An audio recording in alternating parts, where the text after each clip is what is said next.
2026 சட்டமன்ற தேர்தலுக்கு பிறகு தமிழக பாஜகவில் நிலவி வரும் அரசியல் பரபரப்பு நாளுக்கு நாள் அதிகரித்து வருகின்றது. குறிப்பாக முன்னாள் மாநில தலைவர் அண்ணாமலை குறித்து வெளியாகும் தகவல்கள் அவரது ஆதரவாளர்கள் மத்தியில் பெரும் பரபரப்பை ஏற்படுத்தியுள்ளது. இதன் நடுவில் அண்ணாமலை விரைவில் தனிக்கட்சி துவங்கலாம் என்ற பேச்சு அரசியல் வட்டாரங்களில் தீவிரமாக பேசப்பட்டு வருகின்றது. தமிழகத்தில் பாஜக வளர்ச்சிக்காக கடந்த சில ஆண்டுகளில் தீவிரமாக செயல்பட்ட முக்கிய தலைவர்களில் ஒருவராக அண்ணாமலை பார்க்கப்பட்டார். இளைஞர்கள் மத்தியில் தனித்த ஆதரவை உருவாக்கிய அவர் திமுக அரசுக்கு எதிராக ஊழல், குடும்ப அரசியல், சட்டம் ஒழுங்கு உள்ளிட்ட பல்வேறு விவகாரங்களில் தாக்குதலான அரசியலை முன்னெடுத்தார். அவரது தலைமையில்தான் தமிழக பாஜக அதிக கவனம் பெற்றது என்று கட்சியின் ஒரு பகுதி நிர்வாகிகள் நம்பி வருகின்றனர். ஆனால் 2026 சட்டமன்ற தேர்தலை முன்னிட்டு அதிமுக கூட்டணியை உறுதி செய்வதற்காக பாஜக தேசிய தலைமை அவரை மாநில தலைவர் பதவியில் இருந்து மாற்றியதாக கூறப்படுகின்றது. இந்த முடிவு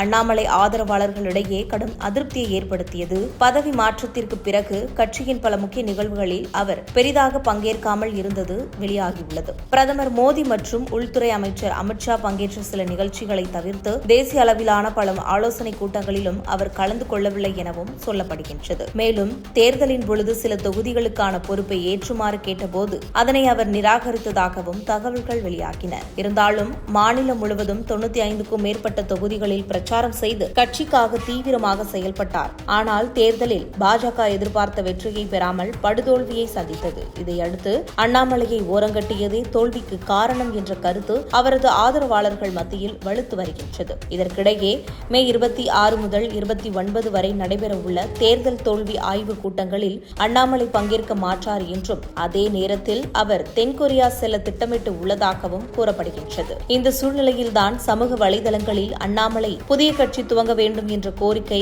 தீவிரமடைந்து உள்ளது. புதிய தமிழகம் ஜனதா கட்சி என்ற பெயரில் புதிய கட்சிக்கான கொடி, சின்னம், கொள்கைகள் ஆகியவை இணையத்தில் வைரலாகி வருகின்றன. ஆரஞ்சு, வெள்ளை, பச்சை நிறங்களை கொண்ட கொடியில் வட்ட வடிவத்துக்குள் அண்ணாமலையின் உருவப்படம் இடம்பெற்று உள்ளது. அதேபோல் ஊழலற்ற நிர்வாகம், இளைஞர்களுக்கு வேலைவாய்ப்பு, பெண்கள் பாதுகாப்பு, விவசாயிகளுக்கு நேரடி ஆதரவு, அரசு பள்ளி மற்றும் மருத்துவமனை மேம்பாடு போன்ற வாக்குறுதிகளும் அந்த பதிவுகளில் இடம்பெற்று உள்ளன.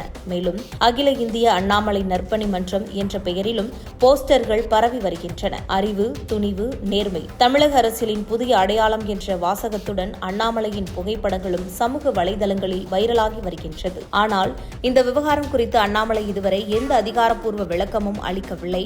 அவர் உண்மையிலேயே தனிக்கட்சி துவங்க போறாரா அல்லது இது ஆதரவாளர்களின் முயற்சியா என்பது குறித்து தெளிவான தகவல் எதுவும் வெளியாகவில்லை. இருப்பினும் இந்த பிரச்சாரங்களை அவர் மறுக்காமல் இருப்பது அரசியல் வட்டாரங்களில் புதிய எதிர்பார்ப்பை உருவாக்கி உள்ளது. இது குறித்து உங்கள் கருத்துக்களை கமெண்ட் பாக்ஸில் கமெண்ட் பண்ணுங்க.